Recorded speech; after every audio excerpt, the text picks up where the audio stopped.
Oh, Jesus. Welcome to the Perfectly Flawed podcast. Thank you so much for joining me today. So, for those that don't know you, would you like to give a little bit of an overview of who you are? Oh, I'll flip this back on you, Renee. Like, who are you? Yeah, so I am Renee, obviously. I host this podcast and have for the last 2 years. I work in the event space and I have a background in swimming, still swim, started playing social netball. Sport is my passion. I love it. It brings a lot of enjoyment to my life. And I also have a passion in mental health and I want to bring the two together. Yeah, we were talking offline that you had a really, really cool idea in somewhere where you wanted to go. Do you want to talk about that? Because I like it. I think it's brilliant. Yeah, so we were sort of saying about like what my ideal job slash career looks like. And I wrote a thesis about athlete identity and well-being, specifically in swimmers. But I think it'd be really cool to create a job out of that and help athletes establish themselves as a person first, so that when it comes to setbacks like injury or when it comes to retirement, they are comfortable in who they are and transitioning outside of sport and being who they am and saying, yes, I'm a person first. What was your results from your thesis? Because I'm quite intrigued. Yeah, it was actually really interesting. So they had to be an elite level. So they had to be competing at a national level or higher. And there was a lot of them that sort of said that, yes, when they don't perform, it can affect their mood and that they notice they can be quite short with other people. But they were also aware that that's what they were doing. They were aware that they need to make sure that they have stuff outside of swimming, that they're able to disengage, and that they are aware that they need to be a person first. However, they're not all quite in a stage where they can say, I'm a person first, because there were still elements of, yeah, when I don't perform, I feel like shit. When do you reckon in the journey of someone becoming an elite level swimmer, do they start disassociating from them as, say, Renee the swimmer to, sorry, Renee the person to I'm just Renee the swimmer? When did you see that in your thesis around sort of what age that person actually changed into that mindset? Yeah, I think it was sort of when, and a lot of people, and I know from my own experience, that you get to a certain point in swimming where normally your coach says to you, hey, swimming's really important. If you're going to commit, you need to stop other sports. You need to commit to this wholeheartedly. And that's sort of when it gets to the point where it's like, okay, like I'm really invested in this. And it's tricky because you want to perform and people are telling you, if you want to be the best that you can in this sport, you need to give it everything. And so that includes your identity. That sort of gets thrown in at the same time. So we found our hurdle already there, Renee. Who we got to change? The coaches. Spot on. I see. I reckon you can do this. I reckon you've got already a good plan and enough experience so you can take your thesis and make it into whatever career you want to. There you go. Got to train the coaches first, and then come in and train the athletes. I like it. I like it. What else did you find from your thesis? I'm so intrigued. Yeah. It was interesting as to how many people had hobbies outside of swimming and how many people. It was interesting. One of the swimmers on there actually said that they don't talk about swimming with their friends, which was quite interesting that they were able to like just completely switch that off. Because Mm. I know from my perspective, when you go to a family function, because swimming is something you do and something you enjoy, the first thing is they ask, like, oh, how's swimming going? Like they bring it up. It's not necessarily you bringing it up. So that can be tricky to navigate as well. But a Yeah. lot of them have been able to establish friends where they've made that boundary that, you know, yes, it's something that I do, but I don't need to talk about it all the time because I also offer so many other things. And studying also was a really big thing that they have made a conscious effort to make sure that when swimming ends, they have a career ready to go. I like it. I like it. Did you, in your thesis, obviously interesting around when you said people with hobbies, did you ever ask them a question around like, what do you do for fun? What makes you happy? And list me 15 things. No. It's tricky with writing a thesis and the type of questions that you can ask because you can't be too biased and ask a question to get a certain type of answer. Like it has to be really open ended. So it's tricky when writing the questions about how biased you can be when writing it. But I did ask the question, are you happy? And generally the answer was yes. And, I asked them to describe themselves. Swimming wasn't always something that they listed. Okay, well, that's good. It Yeah. seems like the people you interviewed were on the ball with their own mental health, which is pretty good. Yeah. And it's interesting too, because then it's like, okay, well, if I really, really dive into it, I'm like, okay, well, all of these people at a really high level, how much of a support system, how many experts do they have in their life to help give them that information and that guidance and that education around it? So from your thesis, you sort of were looking at, right, so these people were looking at mental health and identity and that sort of stuff through swimming. Were you finding that once they stopped swimming, their mental health went down? Was that in part of your thesis as well? I only looked at people that were still in the sport. Okay. So I didn't do any people that were had finished their career. Okay. Well, that'd be an interesting sort of research if they Mm. still say they're happy once they finish their career. Yeah. Pretty cool. See, I reckon you can do it though. Yeah. We'll see how we go. Yeah. This is the perfectly flawed podcast with Renee. We've just flipped the switch here. I love it. Yeah. Sorry, what was your question? I completely missed the start of that because I was so intrigued with your thesis. I was hoping that you could give listeners an overview of who you are and what it is that you do. Cool.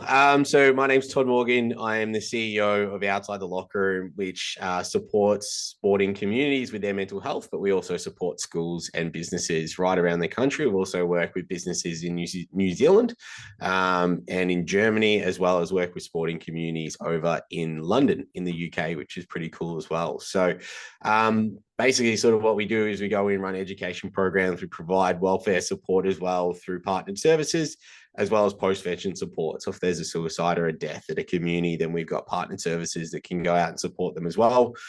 We do some research too.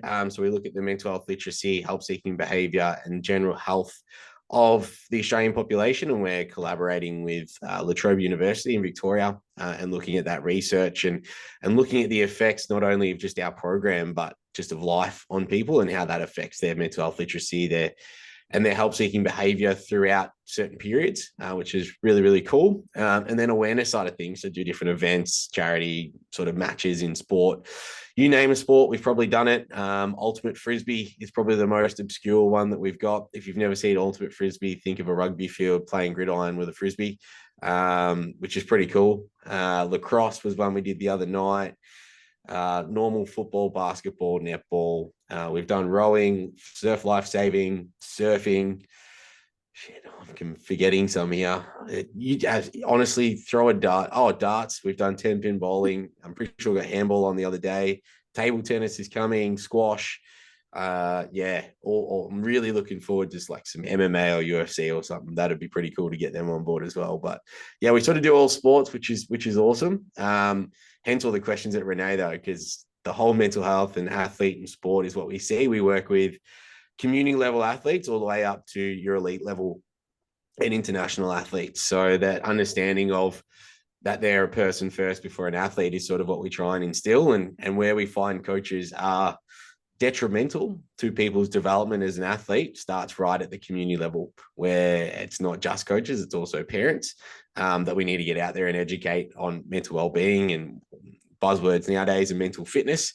But look, your kid at 9 years old is not going to be an AFL player or not going to be the opening batsman for Australia in men or women sports. So just relax, calm down. You'll be fine. They'll figure out who they want to be later on. And as a coach, if you're coaching under nines, trust me, they don't score in any competition, anywhere in any sport. So just take a chill pill. And if we can teach those, because usually coaches are volunteers, are usually parents. So if we can teach them the skills of like, hey, this is how to actually act as a coach, that's sort of what we're hoping for. So provide those real basic, simple education to everybody. And we try and encourage everyone to stay in sport for as long as they possibly can, because sporting clubs are the most amazing places in the world. It's where you make lifelong friends. It's where a lot of people meet their future husbands and wives. And then their kids usually go and play at the same local club as what they did. And they grow up and they've still got their friends. And if you can stay involved, you don't have to compete for the rest of your life. You can coach, you can be on the committee, you can volunteer.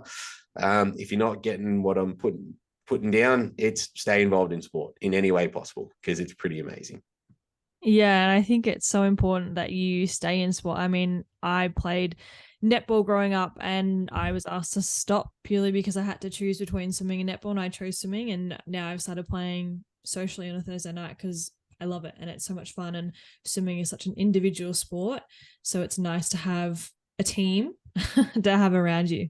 I've always wanted to ask the question, Renee. What do you even think about when looking at a black line and swimming the whole time? Like, because when I swim, it's like don't die, breathe. But like someone who can actually swim, what are you thinking about? Because you can't have music in there.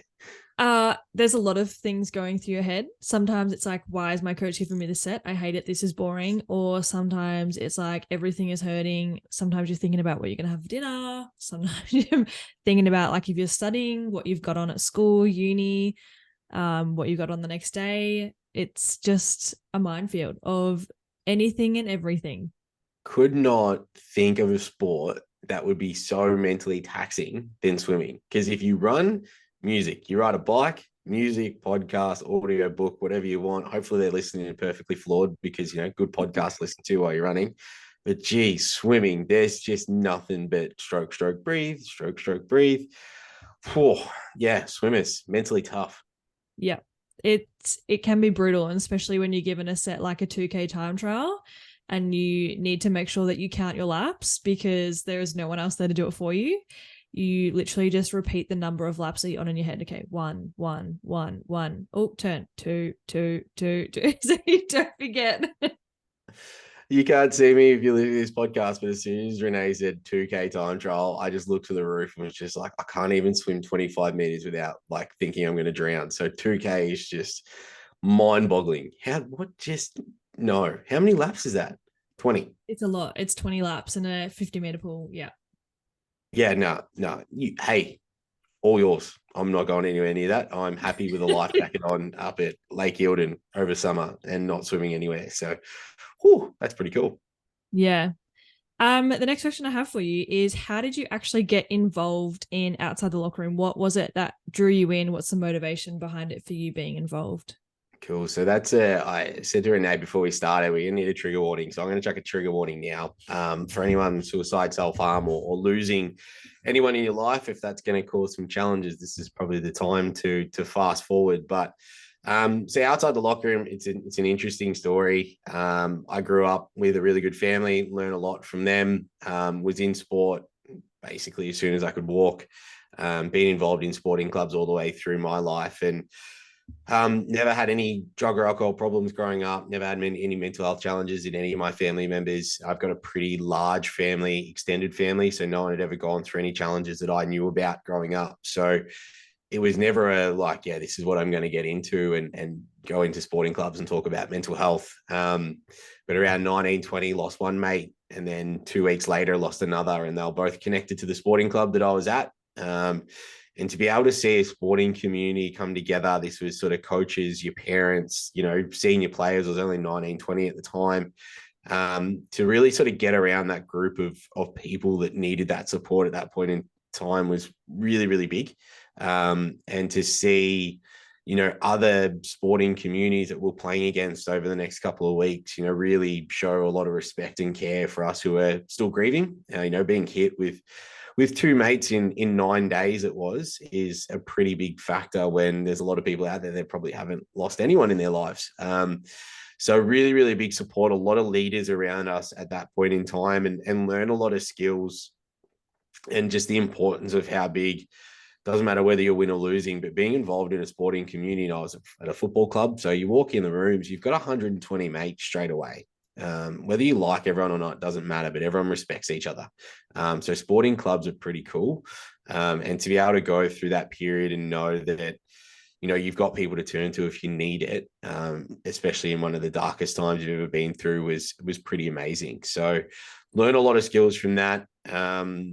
Unfortunately, can't bring my mates back, which is really, really difficult. You'd love to for their families. But as I said, learn a lot of leaders that we could learn from at that time. Sort of fast forward 4 or 5 years, had a best mate in high school. We went 2 different paths in life after high school.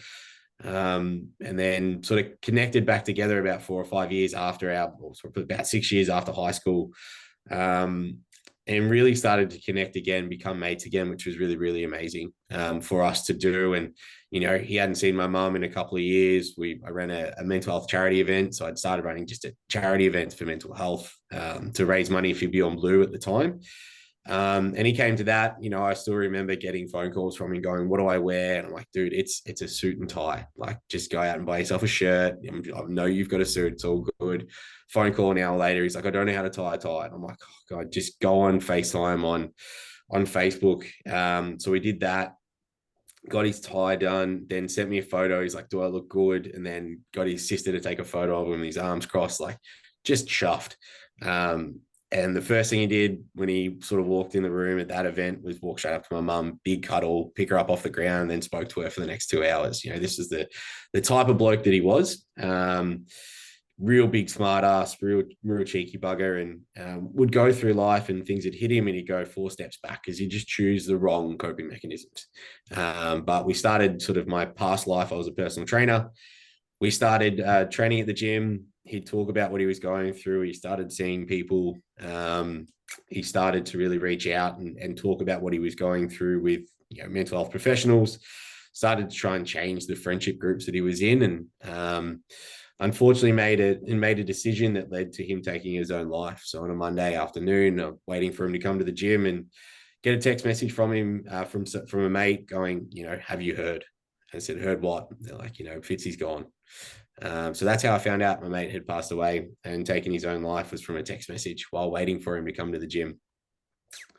So the next couple of weeks, massive blur, have absolutely no idea what occurred. I have to actually reach out to family members and say, "Hey, did this even occur? Did this even happen?" And they have to go, "Yes, it did," or "No, it didn't. I think that one's just in your head." And I'm like, "Oh, okay, cool, brilliant." And there's a lot of memories I still have that I'm not quite sure if I dreamed them or not. So I have to try and get validation of whether they're real. So that's still something I still struggle with almost 7 to 8 years later, is those memories around that time and just memories of him. But sort of fast forward, you know, 4 or 5 months, I think, after he passed away, and I got a phone call from his mum saying, "Hey, we're going to a cafe." And I was like, "Yep, no worries. That's, you know, you don't say no to Deb." And so went to the cafe and she said, "You're going to stop being a PT and you're going to go work for outside the locker room." I was like, "What do you want me to do?" And she's like, "You're going to go and you're going to tell Fitzy's story." And I'm like, "Cool, what's that?" And she goes, "That stay involved in sporting clubs, because, you know, for him, he was 2 or 3 weeks away from going back to preseason after not playing footy for a couple of years." She's like, "At footy clubs, you've got 60 to 100 friends straight away. So 60 to 100 people that you can turn to, you can get support from. You can, you know, a lot of people have been through the same similar situations that you're potentially thinking, I'm only going through this alone and I can't turn to anyone. There's usually 50% of the people in the room have done exactly the same thing as you."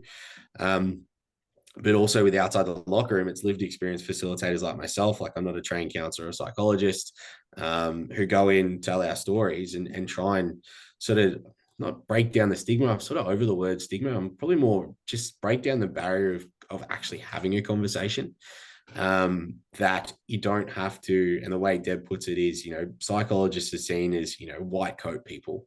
So you're going to go there and they're going to tell you you're depressed and go and have all these medications and all that sort of stuff. Whereas we can get on to people's challenges earlier with just what are perceived as just normal human beings coming and going, "Hey, I went through a difficult time. This is what I did to get through it." Or, "This is the message that I've got." That she thinks that would have been a lot better than, you know, Jake trying to go to a psychologist who's like, "You know, mate, you're depressed, you're depressed, you're depressed, you're depressed," and just like drilling it into him, rather than just going, "Awesome, what coping mechanisms can we get you through this challenge? Like, what's going to help you? How can we support you through it?" Which is one of the most important questions anyone can ever ask someone, is, "How can I support you?" Because it's different for every person. So that was Deb's thing. She's like, "Hey, go and tell Jake's story. Go and tell him how amazing sporting clubs are. Go and tell him that, you know, if there was something like outside the locker room here back when we were growing up, and we were in our teens, that things might have been different. We might have had the skills to start that conversation, or look at what makes us happy and what do we do for fun, and go do more of that when we're feeling down and feeling sad. And when we really get to that point that we're really struggling with, you know, we know who to turn to, what services are there." So sort of how I got started in OTLR. It's not a, "Hey, I was motivated to go and do it" type of question. It was a request from a mate's mum, and he unfortunately is not here. And if you go and have a look at our website and our Instagram, it looks like we do some pretty amazing things. But I tell you what, I'd give it all back tomorrow just to have all my mates back. So I've told you about 3. I've lost 8. I've done some pretty awesome things with OTLR, but I wake up every day going, shit, if I could just go and do a different job and have all my friends back and take all the pain away from their families, it's exactly what I would do, but I can't. So here I am talking to Renee tonight.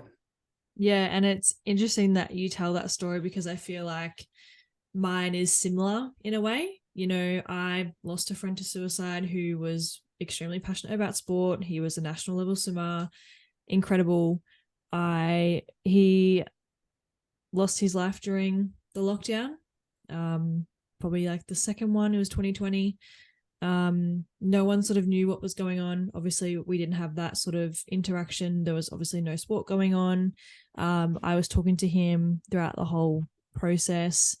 And then I got a message from a friend saying, hey, did you hear? And I was like, please tell me that they found him. And like, they did, but it's not good. He didn't make it.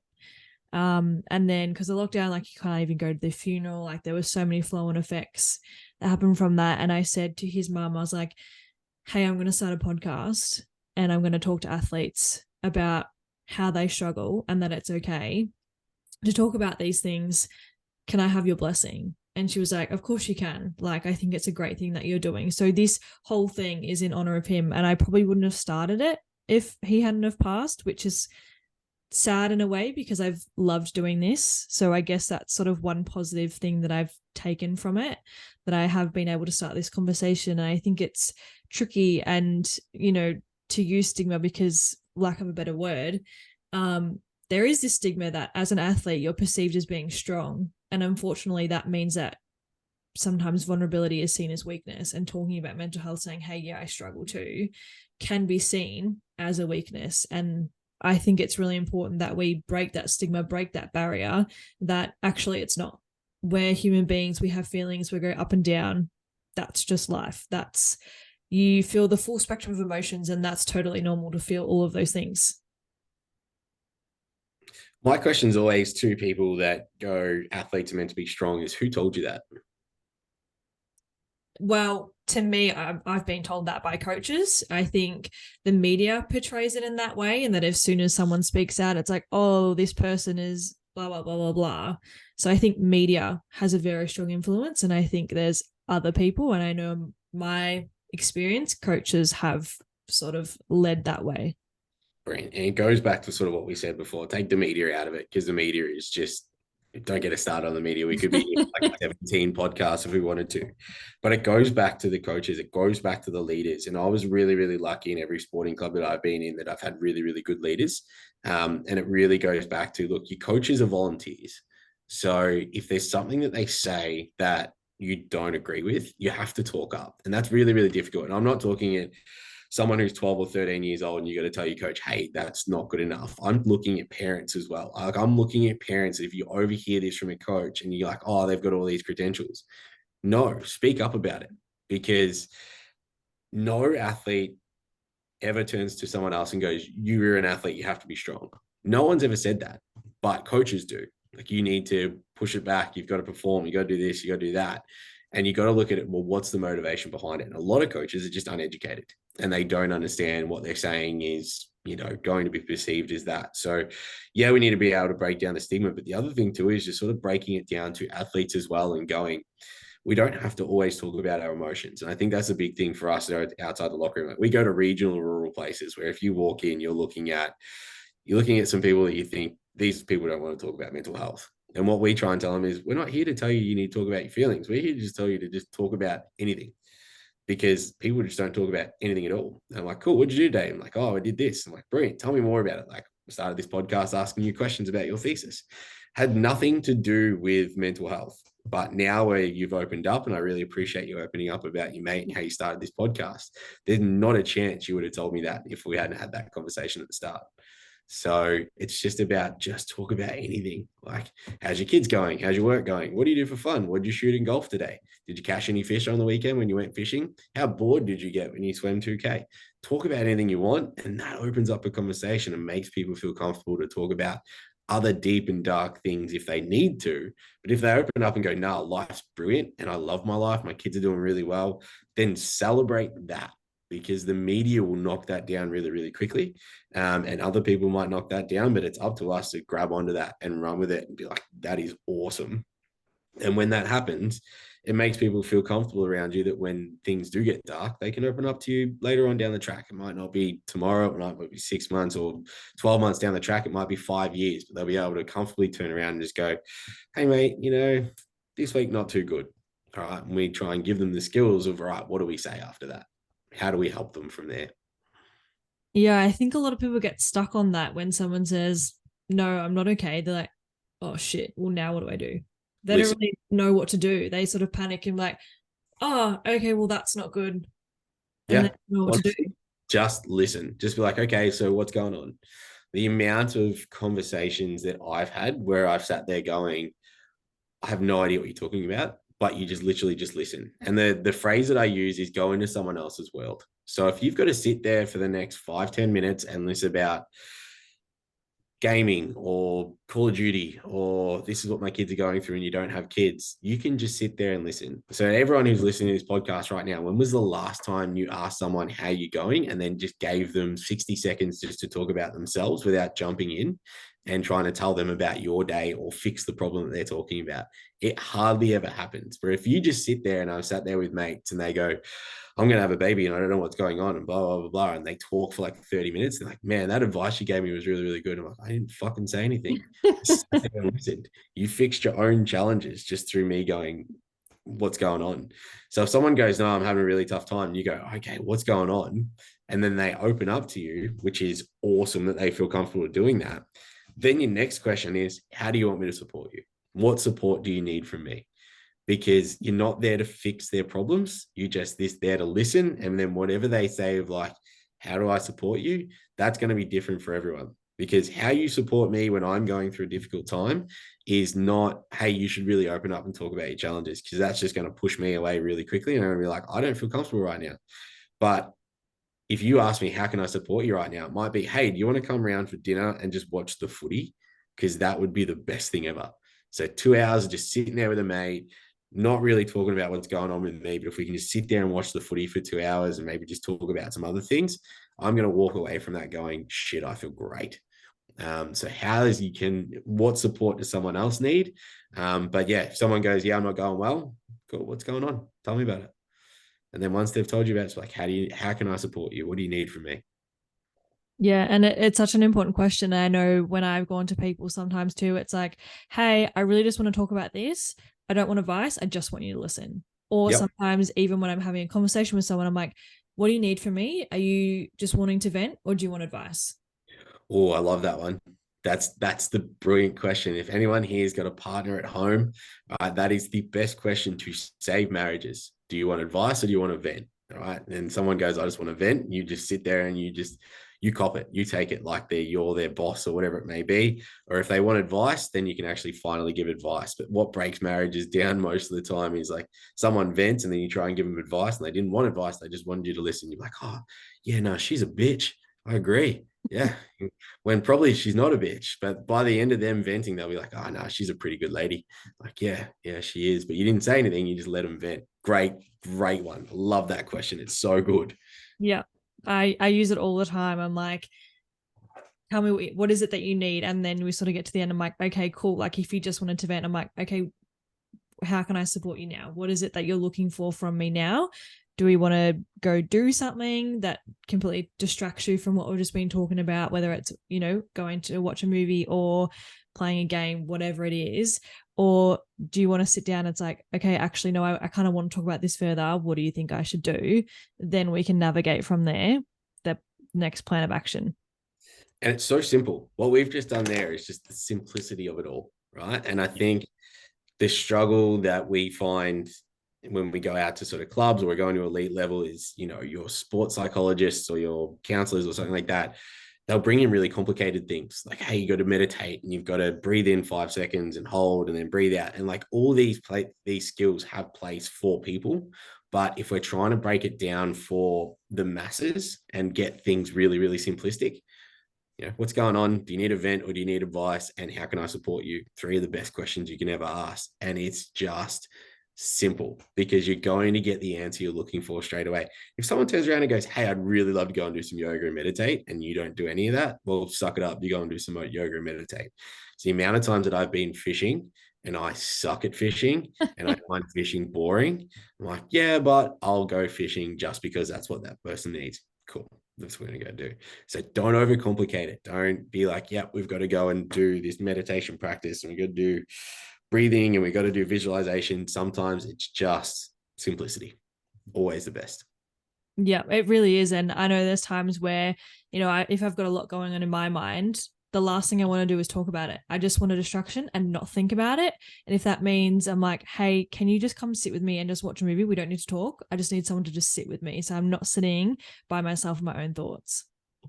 Yep. That's why Uber Eats is the best sometimes, because sometimes you don't want to think about what you want for dinner. You just want to be like, oh, that HSP looks great. Let's just get that delivered and done. Yeah. Same with mental health. Sometimes you just don't want to think about it. Sometimes you just need to just sit with a mate, and that's actually just going to help you circumvent whatever you're going through, and real calm and real simple, and bang, we're back and we feel good. It doesn't have to be a full unload for 6 hours. It can be. And if you get onto it early enough, like when you have a bad day and you start using some of these real simplistic skills, then it doesn't build up and you don't need that big blowout and you're fine.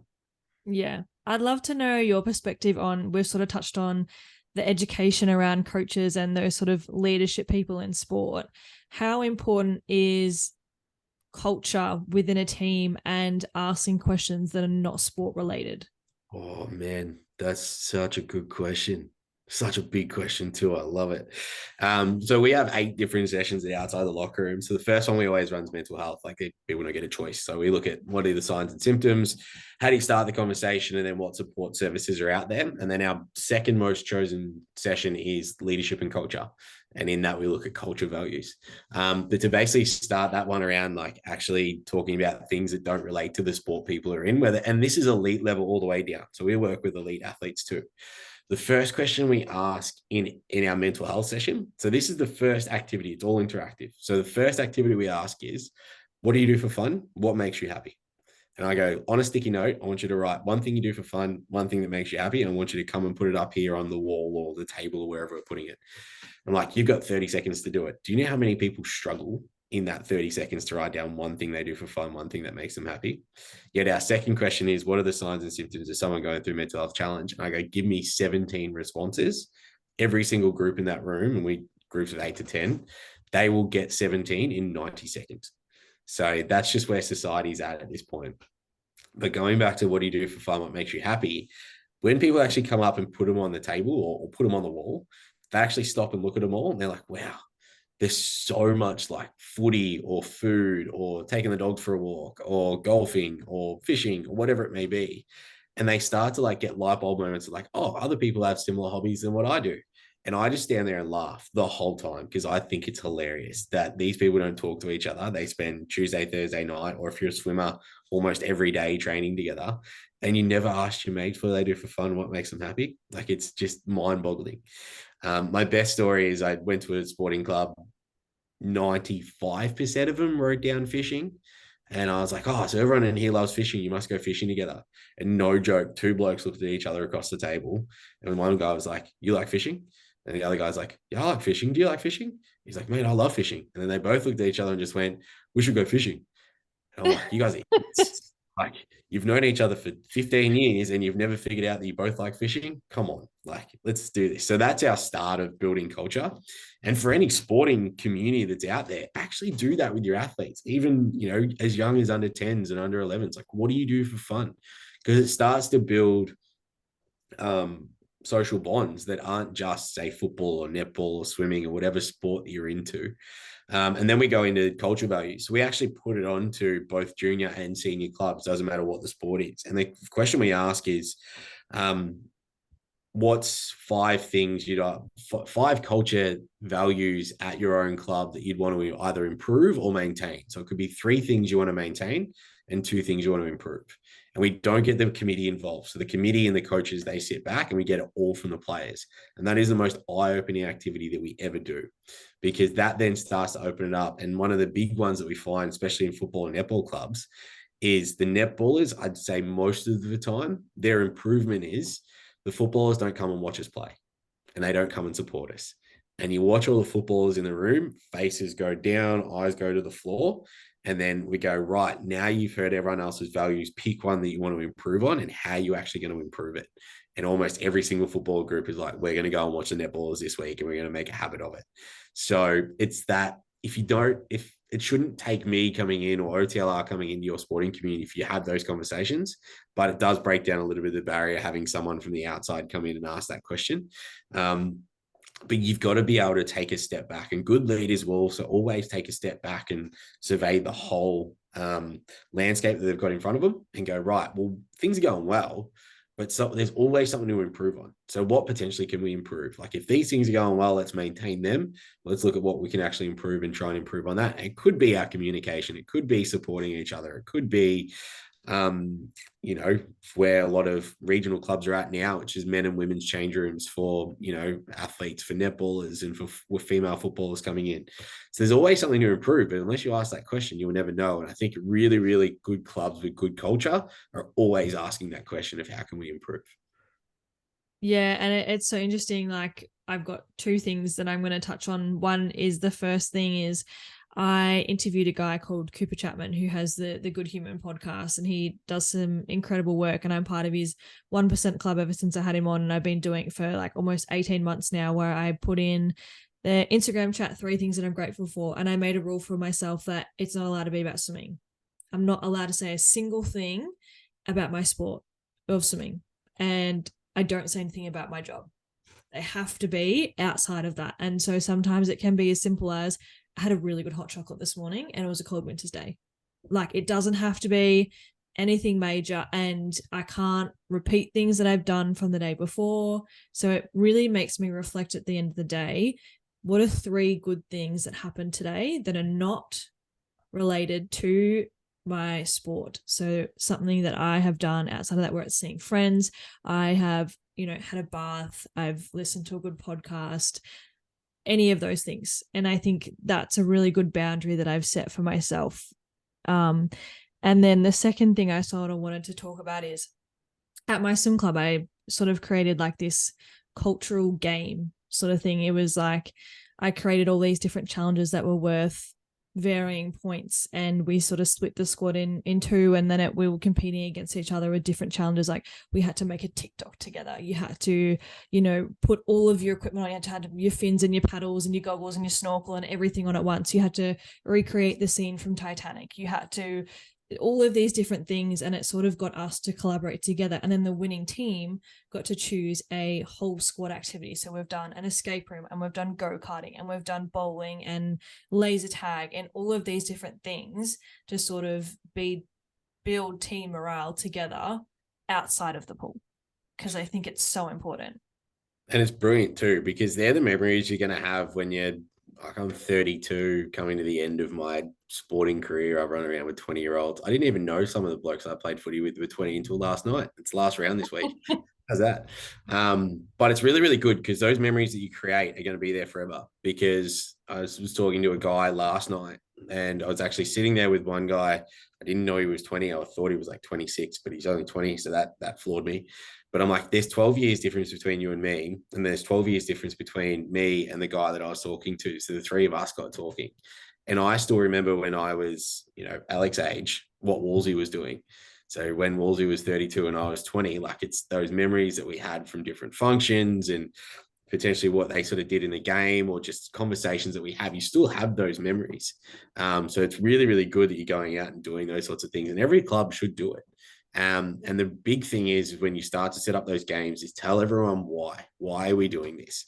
And the biggest why is just to create friends. Hardest thing to do in the world is create a friend. So if you can do it at your sporting club where there's like 50 people, geez, that's pretty good. So you never want to give up that opportunity, and everyone should definitely get involved in any culture activities, because you get to make friends, and it's the hardest thing in the world to do. Yeah, I'm finding that now as an adult. Like I'm almost 25, and the people that I went to school with are sort of no fallings out. It's just they're just taking a different path. They're starting to have a family, or they're getting married, buying houses. Some people are traveling. Like we're so many different life stages, and we're not all on the same page, that you just sort of drift because the commonalities have just grown and or decreased, and so it's harder to maintain that friendship. And so it's so important in sport if you can establish that early on, so that can carry through. And even going back to that one as well, though, is that you're spot on. It does become hard to maintain, but you need to work on it. Like there are things in life that you're going to do that you don't want to do. And there's going to be things in life where you're like, I'm at a different stage to someone else. But as I just said, the hardest thing to do in life is make a friend, but you've also got to maintain it and work on it. It's like any other relationship. So you want to be able to get to your 40th and look around the room and go, wow, there's 80 people in the room and all these people are all my mates. Rather than getting to your 40th and going, oh, I've got 30 people here because I didn't try and maintain relationships just because I was a different part in life. Your mates have kids, get around it. Like you're going to be an uncle or an auntie or whatever it may be. Your mates are traveling, awesome. Hear about their stories. Like work on that relationship for as much as you possibly can, because yeah, as I said, trying to make friends is really, really difficult. If you're always trying to create new friends and not working on the ones that you've already got, then you're going to lose a lot of friends in life. But you'd rather have heaps of friends to turn to when you're 40, 50, 60 years old and look back on a bunch of memories and look, do some stuff that you're uncomfortable with. It's like, oh, I don't have anything in relation to you right now because you're a mum. Trust me, you still do. Find it. Ask them what they do for fun, what they do for what makes them happy. Talk about old memories, talk about the future, all that sort of stuff. You'll find commonality with them. You will. Yeah, definitely. What do you think it is about sport in particular that we can foster this change in culture about mental health and breaking down those barriers? What is it about sport that you think we can facilitate that change? Um, I think it's more just going back to understanding that sport's fun. Like, I think people lose that when you get a little bit older. It's like, yeah, sport's meant to be fun. Like, and it's about everyone having different abilities and all those sorts of things. But it can get pretty serious at community level, especially in football, netball clubs. There's a lot of money floating around. There's players coming in from different places and those sorts of things. And when you're getting into sort of older, depending on what sport you're in, once you pass a certain age, it's like, okay, well, you're not going to become an Olympian. So just don't worry about it. And you lose that fun for the sport. You just got to remember that it's fun. And if you want to, trying to foster positive mental health is going back to just doing things that are fun. We get so caught up in, work and life, and you turn on the news. The news isn't fun. The news never really, it's very rare it has a good feel story on it. So you want to just go back to be like, yeah, I did sport because it was fun. And if you don't find your chosen sport fun anymore, find a different sport. There's a lot of them out there. Trust me, outside locker room works with a lot of different sports. You want to try ultimate frisbee? It's hard. You got to be fit. But hey, go give it a crack. And we've got a wellbeing partner at the moment called Urban Rec Australia, and their whole thing is about fun points. So they keep score, but really at the end, the champions of the year is the team that everyone votes was the most fun to play against. So you could finish on top of the ladder, but you don't actually win. The team that wins is the one that's the most fun to play against. And that's the whole point of sport, is like, it doesn't have to be competitive sport. It can be your social Thursday night netball, as you said, what it was. But I think we really put a lot of emphasis on, right, we need to put this in place. We need to have this code of conduct for mental health and this, that, and the other. Make it simple. Just make it fun and inclusive for everybody, so that people want to come down and actually be at the club and be there and see their mates and hang out and have conversations about anything. Just go back to the simplicity of it. We picked up a ball or we did our sport at 6 years old because it was fun. Let's just go back to being 6-year-olds.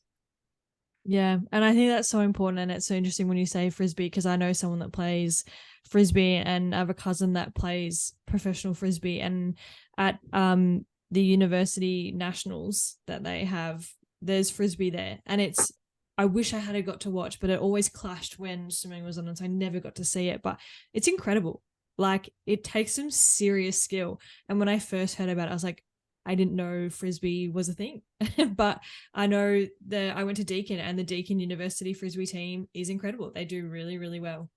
You want something that's going to blow your mind? absolutely blow it. And this will blow everyone's mind who's listening, is we've got a facilitator who is part of the Australian Quidditch team. Yeah, I know Quidditch is a thing. Yeah. That is, and it's brutal. It's Yeah. absolutely brutal. It's more brutal than AFL football right now. Like, it is absolutely brutal. So if you've never seen Quidditch, YouTube, World Championships, whoa, it's nuts. It's so good. Yeah. Literally everything is a sport now. It's insane. It's so good.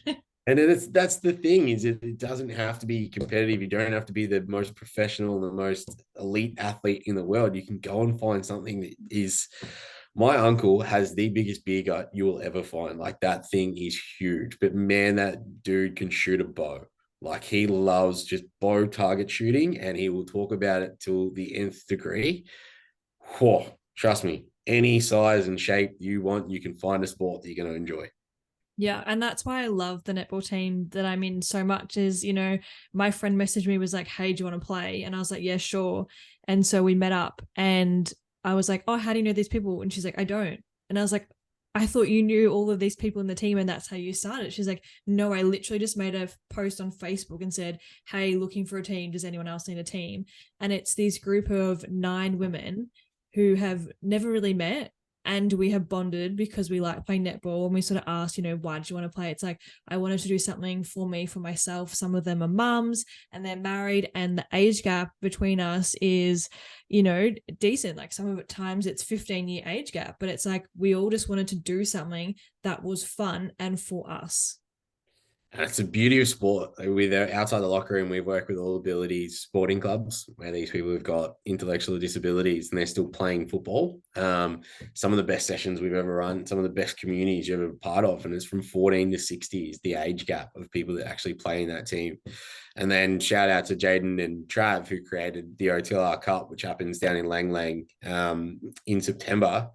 There's 3 men's AFL games, 1 women's game, and I think this year we've got 10 netball teams that are playing just in a charity day, raising awareness for OTLR. But I don't see any of the guys that I play footy with in that game until that day, and we have the best bond ever. So we see them once a year, but it's like, seeing old friends. So, sport can do anything for you. You just got to embrace it.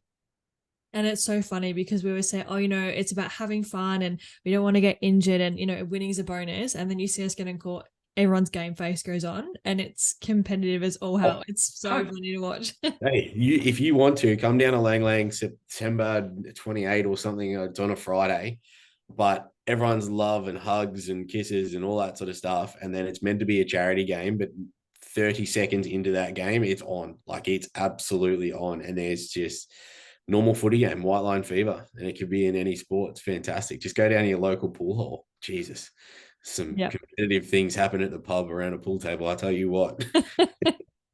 I know. I remember I actually saw a very competitive game of beer pong happen too. And that is, yeah. We've all been there. We've all been in a competitive game of beer pong. The elbows rule comes out. It's made and broken relationships right around the country and around the world, I reckon, the old beer pong. Yeah, 100%. There's so many in there. We sort of touched on media before and the impact that can have. How do you think, now that social media is as big as what it is, what impact, speaking just social media directly, do you think that has in mental health in sport? It depends on which angle you want to take. There's so many angles with this. So you can go with, say, just from a community level, and looking at sort of junior athletes nowadays. I'm going to use AFL because that's the one I've been working on the last couple of weeks. But, there's AFL Instagram pages where people are videoing their games and they're only 13 and 14 years old. And then their highlights are going up on Instagram pages, and people are making money from these Instagram pages from sponsorships and stuff like that. How far are we pushing it? Number one, as parents, like, who's filming these games? Who's filming their individual athlete doing it? So parents are like, okay, so you're putting that pressure on your kid from 12 and 13 years of age is pretty heavy. Then you've only got to go to the NBA, where every single kid that's sort of got some sort of talent, whether it's a guy or a girl, has got a mixtape now. So every single one of them are getting their games filled. They've now got highlights. It's mixtapes. So who's the responsible adult in their life that's doing that? to think that, okay, we need to try and get these kids into the public light as soon as possible because that's going to help them get drafted. Does nothing for their skills. It just means that they, especially in basketball as an example, I'm going to hold onto the ball. I'm going to do 15 trick moves and I'm going to try and shoot a 3 step back and I'm 12. Hey, mate, how about you just learn the fundamentals first and we'll just go from there. So social media from that aspect, from a junior aspect, has been really, really bad. I'm not a massive fan of media, by the way. I'm just going to put this out there right now. Then you can sort of take it from an elite level, which is just your normal media. You've only got to go to news.com or The Age or Herald Sun and just read one article. Kane Cords and I are not friends. I don't think that man's ever said anything nice about an AFL player ever. Donald Trump and his criticisms of the women's American soccer team, I think we all saw that as well. So just normal media, they'll grab onto a story and run. But look, journalists have got to make news. That's their job, and that's the really sad part. But then you go to a social media perspective, and especially for elite athletes, and we've got a couple of women who work for us at OTLR that play AFLW, and the stories of what they get in their inboxes and their direct messages, and then what they get in their comments as well, is just vile. And it's just like, how are you a human being that can sit there behind a keyboard and go, my life sucks so much, then I'm going to go and put a negative comment on social media. And then you've only got to look at just any professional athlete anywhere around the world and just go and look at the 5,000 to 7,000 comments they've got after they lose. And you've just got people that are just absolutely trashing them. I'm like, I don't think I've ever put a comment on social media. Like, I get angry when Collingwood lose, and I probably just lost half of the people listening right now. Like, I'm a Collingwood supporter and I'm one-eyed and I'm absolutely about it. You're a Collingwood too? Yep. This is why we're getting along. Like, this is why I get along. But like, I'm so fanatical about Collingwood and the Melbourne Storm. Like, when they lose, I have to turn the TV off and I have to go like have a really good hard think about my life and look in the mirror. I'm like, it's just a game, it's fine. But like, I get so invested into it. But I've never turned around and gone, I need to go on social media and just absolutely blast a player. So media has been poor, really, really bad for a lot of athletes, from all the way from community level all the way up. And one of the most requested sessions for us at community level is cyberbullying.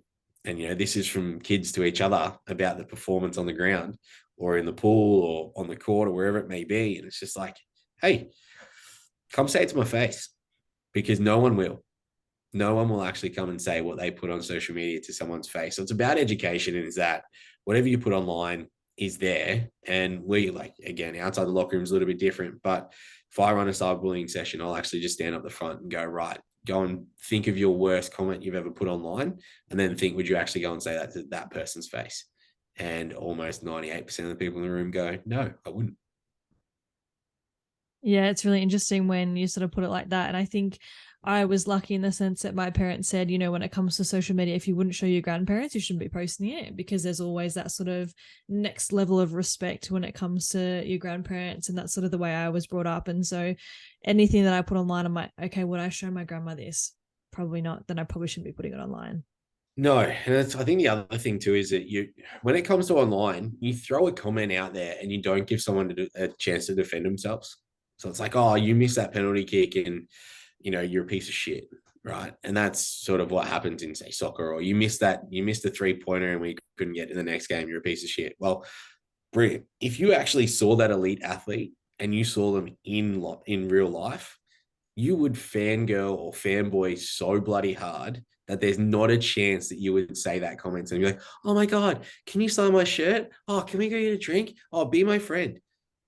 Dude, 15 minutes ago, you were just telling them how shit they were. And now that you've actually met them in person, if you ever had the opportunity to meet them in person, you would be the biggest fan person ever. So just relax on it a little bit. But yeah, media for me is not good. I think the pressure going on young kids nowadays is really, really bad. And if you're a parent listening to this, don't film your kids unless you have to. Like, just let them be kids. Just let them play sport, because they might get to 16, 17 and just go, hey, I want to go and do a different sport. Actually, I don't want to do sport anymore. I want to paint. Cool. Go and be the best at whatever you want to be, but don't put that extra pressure on them just because you think that building up their reputation on social media is going to get them drafted or a higher paying role in whatever sport team they're going for. It's just not going to happen. Yeah, and I mean, I'm just thinking about all the different things that have been said to me by coaches in the past, and it's mind-boggling that, you know, I reckon some of them, if they posted something online, they would probably say that same thing to your face.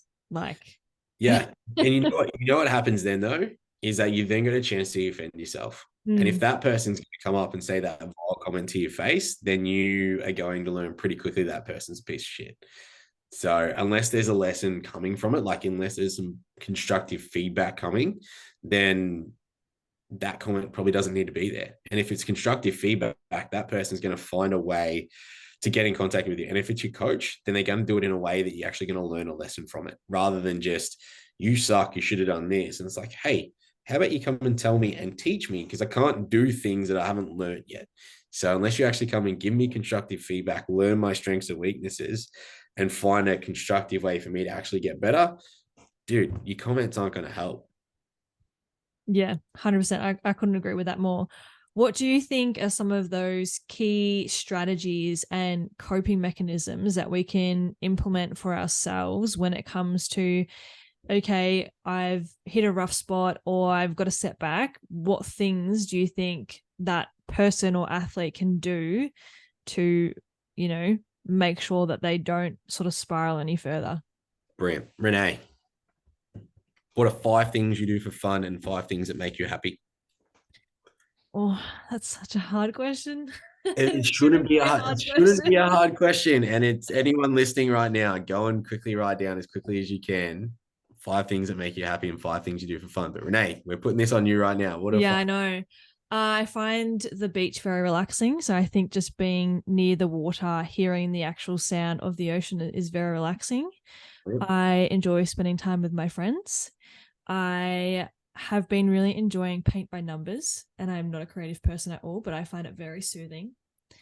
Um, what else do I do? I've been very much enjoying my netball.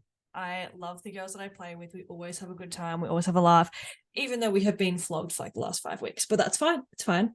It's about playing together, and we always have a good laugh at the end. So that's very good. And I love getting my nails done. I also find that very relaxing, and I always feel a bit more put together when I have got my nails done, but a bit hard when you're playing netball. Brilliant. So go and do those things.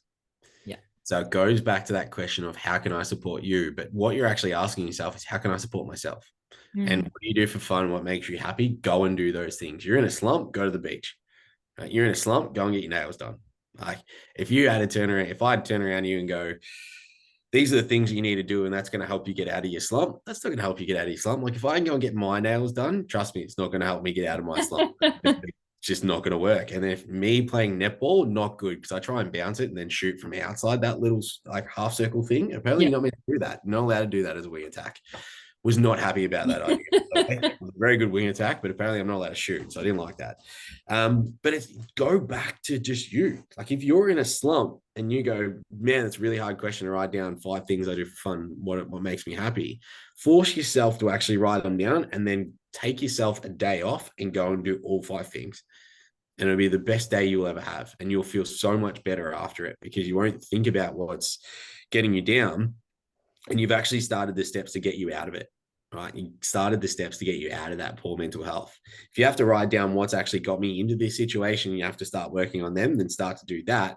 But go and start to do some of those activities and you'll feel so much clearer. Like some people like to go for a drive. Some people potentially like to go for a swim or a run or ride the bike or whatever. Like mine is go play golf and kick the footy and walk the dogs and sleep in, and then watch like a really heartfelt movie. Like I watched Peanut Butter Falcon this afternoon. I was like, that was brilliant. That was such a good movie. If you haven't watched that movie, go and watch it. It's awesome.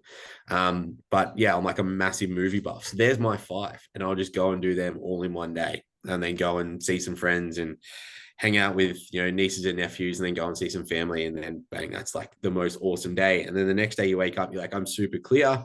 I know what's getting me down. I know what's causing me trouble. And I potentially already have a plan to be able to get out of here. And if you don't have that plan, then the next thing is like reach out to friends and go, hey, this is what I'm going through. Reach out to a counselor, a psychologist. But start with the simple things. What do you do for fun? What makes you happy? That's going to get you out of the slump pretty quickly. Yeah, well, speaking of recommendations, I watched a documentary on Netflix. And it's what's it called? One Breath or Deepest Breath. And Yeah. it's a documentary on freediving. I honestly, nothing against freediving, but I have not been interested in it. It's not something that I have an interest in. And I heard someone say it's amazing. And I watched it and I could not look away. I was so captivated watching this documentary. I was like, wow. And I finished it and I was just like, that was brilliant. I'm gonna have to watch it now because I've seen it on there and I'm like, oh, I'm not interested in that at all. But now that you've said it's good, I'm gonna go and watch it. It's like, Yeah. have you seen 14 Peaks? No, I haven't. Okay, watch that because that was pretty interesting. And I'm like, oh, climbing Everest is easy. This dude did like 14 mountains in like the shortest amount of time. I'm like, it'll be fine. And then you start researching Everest, and you're like, yeah, I'm not gonna do it. People die on there. Yeah, it's pretty cool. Well, here's a cool stat for you then. Based on the percentage of people that actually do Mount Everest compared to the people that do freediving, more people die doing freediving than climbing Mount Everest. You know the other thing too with free diving, the sharks in that water. Yeah. Yeah, it's just that counts me so far out. Yeah. Yeah. Yeah. It's like great white comes at me. I'm like, oh, this is why I don't get in the water. Yeah. Yeah. There we go. All right. I'm gonna go and watch Freak Dive. You're gonna go watch 14 Peaks and the peanut Yeah. butter falcon. Yeah, I haven't seen that either, so I have to add that to my list. Yeah, get the tissues. It's a good movie. Oh God. Okay. Yeah. How do you think you view, or how do you think people should view success versus failure? Do you think it should be viewed in the same way? See, I love this question. This is what got me thinking when you sent me through what the questions were going to be, or some of the questions. And it's gonna like I'm done it a lot, but I'm gonna flip it back to you and go, what's your success? What do you think success is? It's hard to define because I think the goalposts are always moving. I think Yep. it's tricky because, and I think this happens a lot in sport, is, you achieve one thing and you're already thinking about the next. You used to think about how cool it would be to achieve a certain time or a certain status. And then you get that, it's like, well, I want more. And you haven't stopped to celebrate, hey, at one point in time, this is everything that I wanted and you've just achieved it. And then it's like, oh no, but like I want more now. Like, yeah, cool, I've done that. And you just move on to the next thing. And there's some times where if you're at a big meet or a big competition where you do have to compartmentalize and say, okay, yes, I've done that, but I need to keep my emotions in check so I can do the next thing. And there are times where you have to do that. But I think sometimes we do forget that, hey, this is actually what I really wanted and I just achieved it, and that's pretty cool.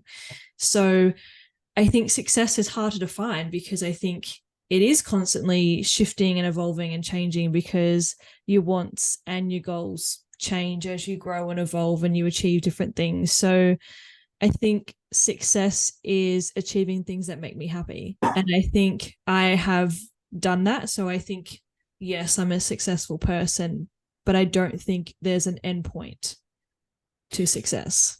It's a good answer. Did you only have just success and just your swimming, or did you have this is what success looks like for me in multiple different things at the same time? In multiple different things. So, I'm sitting at my desk right now and I can see my 3 degrees on my wall framed. Like that to me is success.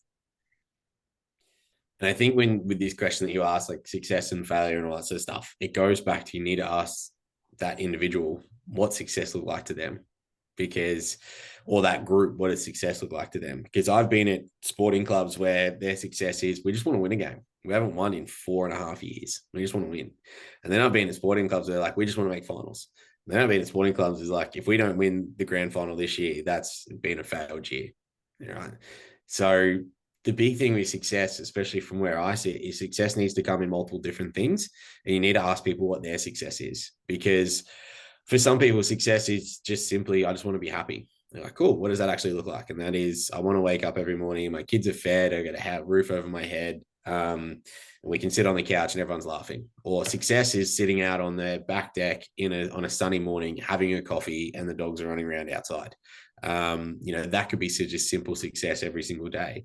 So I think for success, it is literally, what do you think it is? And it doesn't have to make sense to someone else, but if you're striving for whatever that is, and then you get there and you change the goalpost and someone's like, hey, you didn't stop and celebrate that success. You're like, okay, well, I still feel successful. I made it to that point. Now the goalposts have to change for me to continue to go forward. Then that's what I'm going to have to do. But some people won't do that. Some people are just happy just to get to a certain point and go, I'm 110% happy with where I got to. I don't have to change the goalpost right now. I'm just going to sit in this, and that's success for them.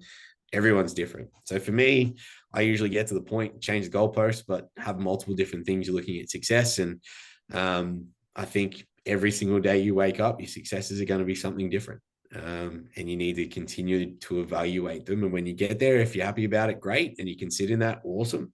But if it moves and you shift the goalpost, you got to understand why you're shifting the goalpost and why am I going to achieve that challenge now. And if that's, you're always trying to chase a new challenge and that's success to you, then that's a really, really cool thing. Yeah. I have a 2-part question for you. Go for it. What is success to you? And the second part to that is, if younger Todd could see you now, do you think he would be proud of what you've achieved? The first one, what success to me is probably, I'm not sure yet. I think the road is, there's no real clear path where we try and take outside the locker room and what we're doing in sport. I think for me, it's, my big one that's on the board is to try and take, what we do to every single sporting club, or at least be accessible to every single sporting club, at least in Australia. And then take what we do overseas. And I'm not sitting here going outside the locker room is the best program in the world. And, every other program is no good and we need to be able to take over the world. It's not what I'm saying. I'm just saying, like, look, let's just be accessible. People seem to enjoy it. So that'd be sort of fun. But there's no clear path to get there at all. No, there's no rule book on how do you get into every single sporting club and every single sport and try and get to every single athlete and give them some really simple basic tools on how to support their own positive mental health. So I think success for me would be just probably trying to be as accessible as we possibly can, but I don't have a goalpost at the moment to be able to look at and go, is there success? And what was the second one? Would they younger one look at me and think I'm successful? Yeah, the younger Todd, if he saw you, what do you think? How do you think he would react? Could have done better. But that's just me. That's just the battle that I fight every day in myself for lots of different things. But it's probably why I try and get up every day and try and improve as much as I possibly can. But I'd probably still be looking at myself as a younger person going, you could have done things differently. You could have done things better. You could have been a better person. But look, that's not a positive line that you're probably wanting out of a guest on a podcast. It's going to give you some really motivating speech on, look, you can do it and you can get over it. Like, I'm still battling every day. Every day I wake up, and some days it's a true battle, but I think the younger self would looked at me and gone, yeah, you could have done better. And I'd wear those mistakes every day. And look, some people go, look, the mistakes made me better and I learned from them. Look, I learned from them. Do they make me better? I don't know. I just wish I didn't make them. But not every guest you're going to have a podcast is going to be able to turn around and go, yeah, I got over what I was going through and this is how I did it. Some people are still going to be like, I'm still in it and I don't know how I'm going to get the fuck out of it. And it's still going to be a struggle most days. Hopefully one day I can turn around and go, yeah, that was all worth it. And I went through it. But look, you learn from lessons, but they still suck. Some of them just still really, really suck. So I think younger me would have looked at me now and gone, if I can go down a different timeline, I'm just going to learn from the lessons, the mistakes that you made and try not to make them and just learn the lessons you can teach me now. But I still think you'd probably look at me and just go, man, you fucked up sometimes. I'm so glad that you didn't answer it in a typical way and that you answered it honestly, because it just makes it real. And I think there's aspects of my life that I'm still in it and I don't have the answer. There are so many things that I'm like, I have no idea what I'm doing and I have no idea how to get out of it. And sometimes that's just life. And I think as I've grown older and I hope wiser, that I've actually sort of come to hate the saying, what doesn't kill you makes you stronger. Because whilst you can learn from those things, sometimes it gives you trauma. Like, it doesn't always make you stronger. It's like, well, yeah, it might have, but I also didn't have a choice. Like, some things happen and there's no reason for it. And I don't think we should justify it by saying, yeah, but look what you did because of it. It's like, well, no, sometimes it just sucks. Like, sometimes it's just shit. Like, Yep. yes, I'm glad I got those lessons, but I don't think I should have had to have gone through that experience to learn those things.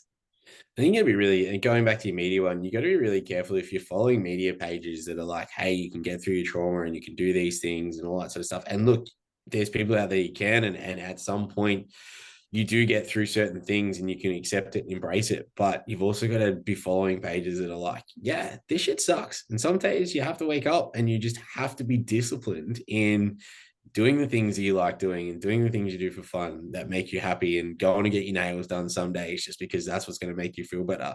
And understanding that, yeah, holy shit, like it's, yeah, some days are real fucking rough and you need to turn to your mates and be like, hey, today is just a shit one and I need to kick the footy or I need to walk the dogs, or my past has caught back up to me again. And yeah, I completely fucked that one up. And I've learned the lesson and I haven't done it again since, but it's still sucks. It's still hard. It's still trying to get through. And I think time does start to heal the wounds, but I don't think you ever over close a wound off. It potentially can rear its head up with a song or a location or whatever it may be. So yeah, as going back to it, young me would probably look at me and go, yeah, you made some fucking real big mistakes, dude. And you're going to be probably regretting them for a long, long time. And if I could not go down that path, I'd love to not do that one.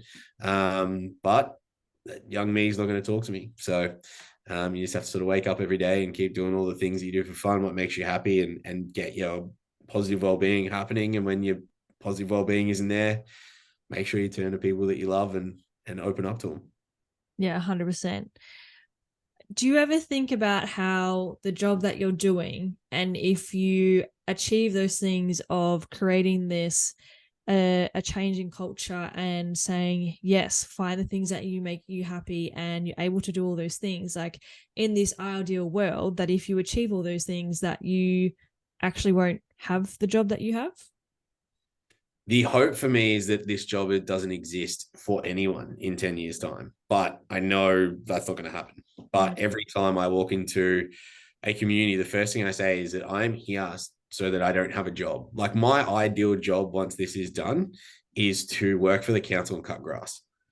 Like I watch the dudes that cut the grass on the ride on lawnmowers, and I'm like, that looks like the coolest job ever, just to sit on that lawnmower and do this.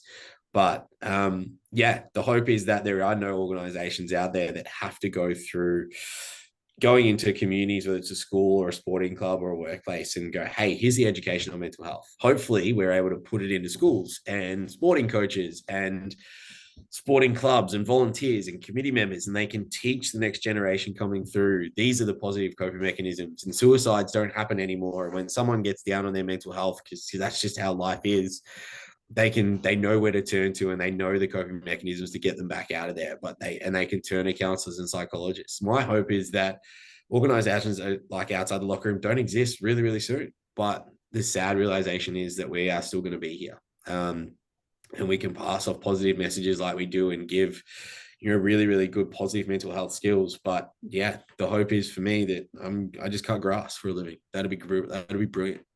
That'd be awesome. Yeah, I mean, it's not my thing, but all hats to you if that's Yeah, your no, thing. I'm a weirdo. Like I mowed my front lawn today. It's like if you're talking about like we go back to success, like just standing there once like you've mowed the lawn and I'm like looking at it, I'm like, yeah, I did that. I know it's so weird, but I'm just like, yeah, I feel so much better now that the lawn's mowed. Or like washing the dishes. I'm like, yeah, dishes are washed. Like I feel good.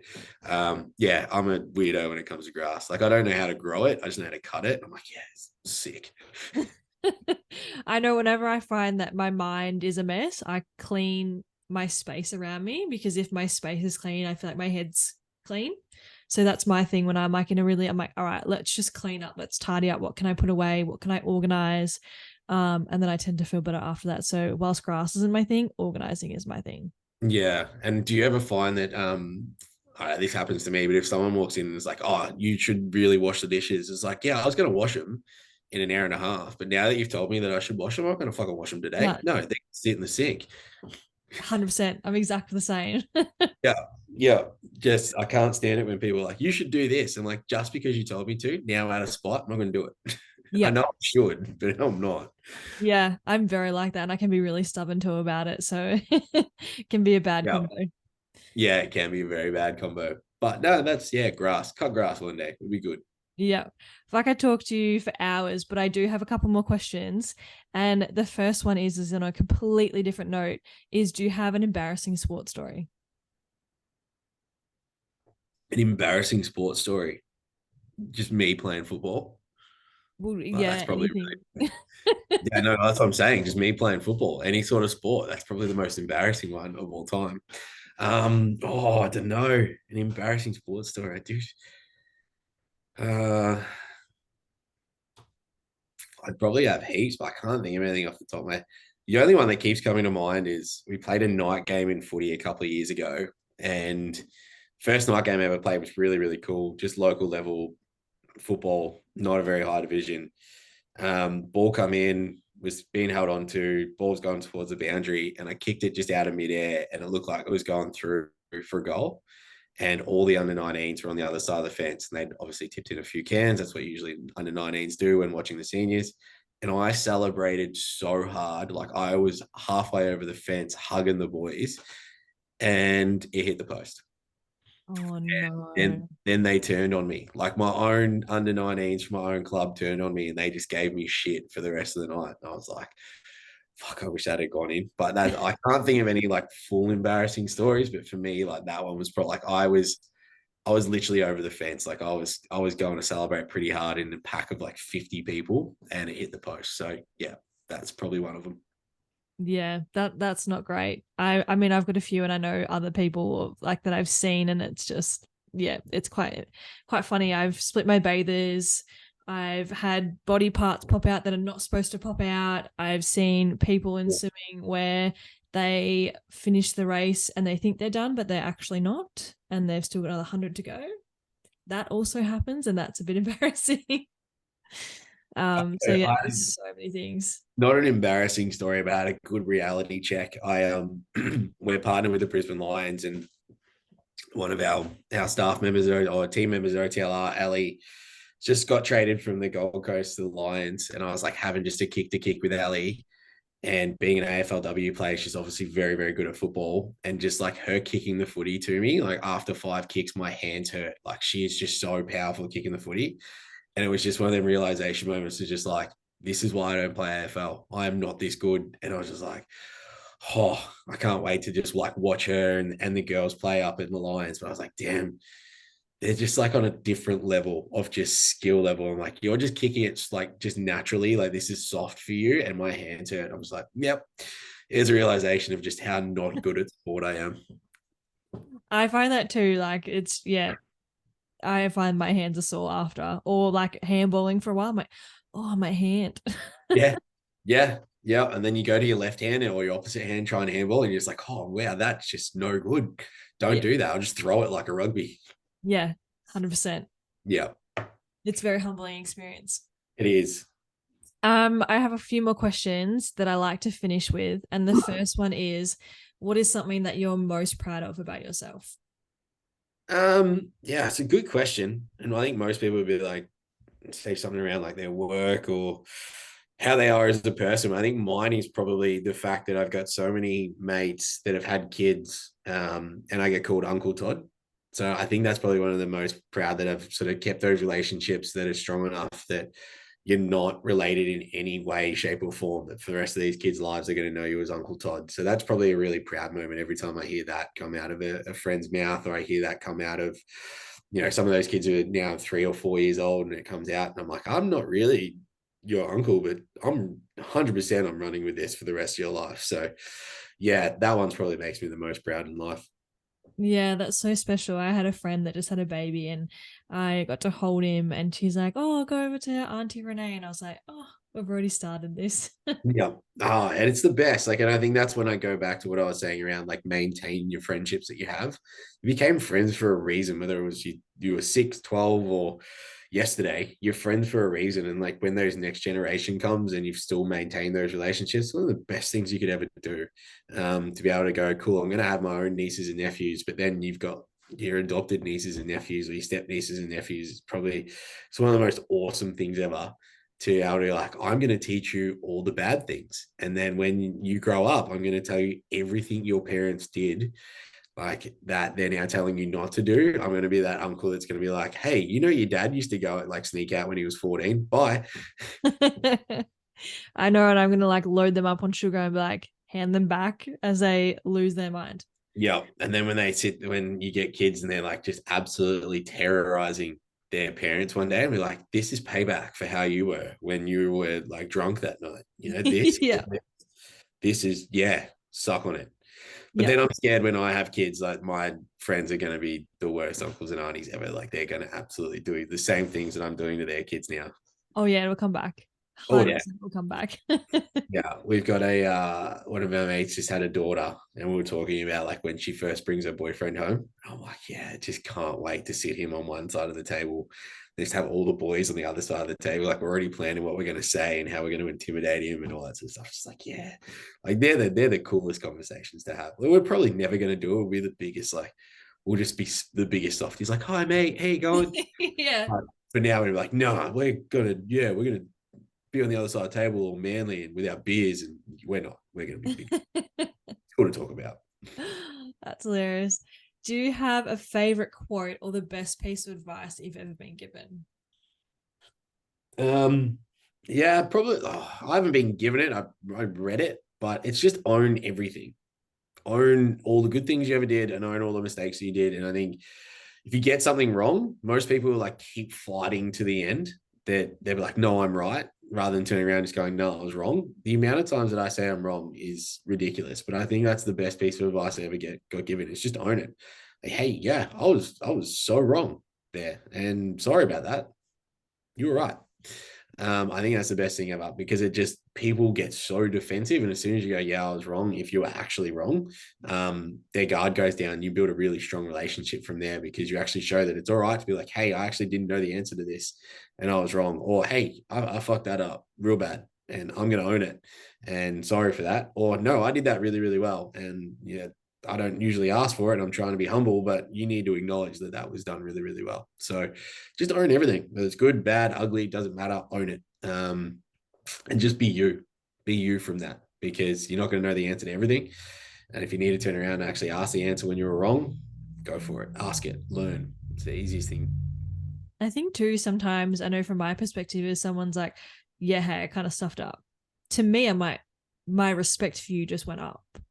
Like if you can say, yeah, I stuffed up and you are confident enough in owning that, I'm like, wow, good on you. Like my respect for you has just gone up by like 10.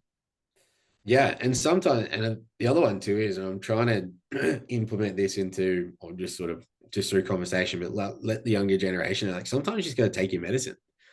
Like sometimes if you're not performing well and you're in it, especially if you're in a team sport and your coach comes in and is like, you guys aren't doing well and they start yelling and ranting and raving. Sometimes they're some of the best speeches you ever get from a coach. And sometimes you just got to sit there and be like, you shouldn't be yelling at me. Like we're trying our best. So let's just sit there and just take some of that medicine because you're not performing well. If it's happening every week, that's not good. But if it's like once in a blue moon and you just cop a spray, you're just like, okay, I can learn from this because I've copped some brilliant sprays in the past and gone, I actually needed that. I actually needed that just triggered something to me like, yeah, I didn't go to training Tuesday, Thursday. I'm actually playing shit. Like, and it goes back because I didn't go to training. So you got to sometimes you just got to own when you get told, hey, you did that wrong. You got to own it and go, yeah, I did. Shit. What am I going to do to change it so that doesn't happen again? And take some of that medicine when you do get told or you cop a spray or I love going on YouTube and watching coaches sprays and at 3/4 time huddles for the AFL because it's just like, yeah, sometimes you just got to sit there and take that medicine every week. No, but once a year. I think every once a year, everyone needs a spray. I actually had this coach and he wasn't even my coach. He was just a coach at the club and we were just similar in age. And I said to him, I was like, you give your kids some great pep talks. I'd love if you could give me one. And he couldn't be there at this particular meet. So he did a voice recording for me of him giving this pep talk to me. And it was like 10 minutes. And then he sent it to me like the day of the competition. And I literally just listened to it in the car on repeat. It was like the best thing ever. Yeah, and they're the best. Like if you get coaches like that, it's really, really good because you actually ask for them and they do it. And I remember I had a coach. He gave some really, really good sprays. Like just passionate dude. Community football. And he come in one and you could just tell like he was going to blow a gasket. Like veins were popping out of his head. Like he was bald too, so you could see him. It was just like, you just knew you were going to cop it. And to excuse the language of this one, he just came in, he's like, what the fuck are you guys doing? He didn't say anything afterwards, and everyone just sort of looked at him. And he's like, no, I'm seriously asking the fucking question. What the fuck are you guys doing? And one bloke's just like, we don't know. And he's like, what the fuck do you mean you don't fucking know? And he's like, I don't know. And he's like, oh, okay. Well, maybe we need to try and figure that one out. And then as a team, we figured out like what we were doing wrong. And like everyone didn't know what the game plan was for that day. And then at halftime, we come back and we won. But if he just sort of came in, was just like, all right, guys, we're like, this is what we're going to do. And was like real calm about it. We wouldn't have had the actual conversation. But sometimes, yeah, coach is blowing a gasket or coach is giving a good pep talk because I think sometimes warranted. I like it. I find it fun. Yeah. I like them too. I like giving them a spray sometimes. Yeah. You've always got to follow it up with some positive, constructive feedback. There's always got to be a reason for the spray. It can't just be you guys fucking suck. It has to be, fuck are we doing? Why are we losing by 100 points? Let's find a way out of this. Yeah, 100%. The final question I have for you is, do you have any tips for those that are listening? Oh, if they haven't figured it out, but what do you reckon my tip would be? Find 5 things you enjoy. Find things that make you happy. There you go. Go and do 5 things you do for fun. What makes you happy? Like literally write them down and then take a day off and go and do them. Like take a mental health day or fake a sickness. You know, if you're Australian, you'll fake a sickie. Trust me. Like everyone fakes a sickie as an Aussie. But I think, some people might go, gratitude's really good, which is what you said before. Like gratitude's great, meditation's great, and they could be some of the things that you do for fun and what makes you happy. But literally try and write a list of 15 things. And it doesn't have to be things you already do now, but it could be things you're interested in. That you're like, oh, actually, I might want to go on free dive one day. That seems like fun. Not for me. Eaten by a great white shark. Renee's shaking her head too. She's like, no, we're not for me. No. But don't just do 5, do 15. Do 15. And trust me, if you struggle to get there, then keep working on it. Because we can find 15 signs of when someone's struggling, but we can't find 15 things of what we do for fun, what makes us happy. They can be the smallest things. Like I like black coffee, instant coffee every morning. And most people want to go out and get like skinny latte with 1 sugar. I'm like, I just love Moccona No. 8 coffee. That makes me happy every morning. And if I don't get it, it's not good. It's not good at all. Like just give me Moccona 8 coffee with 1 sugar, black. Done. Love it. So that's one thing I write down. It's one of the most random things in the world, but that's what makes me happy. So find what they are, go and do them. If you want a challenge out of this and a bit of homework, sometime over the weekend, you need to at least nail 3 things you do for fun. What makes you happy, you need to do them. So you better go and get your nails done and play some.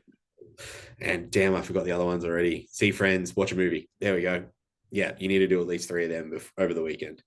Yeah, I've planned on it. I've got a few things on my list already that I've already got planned this weekend. So I think the listeners really want to know, like before we go, Renee, we need to know, are you short nail or long nail and what's your color?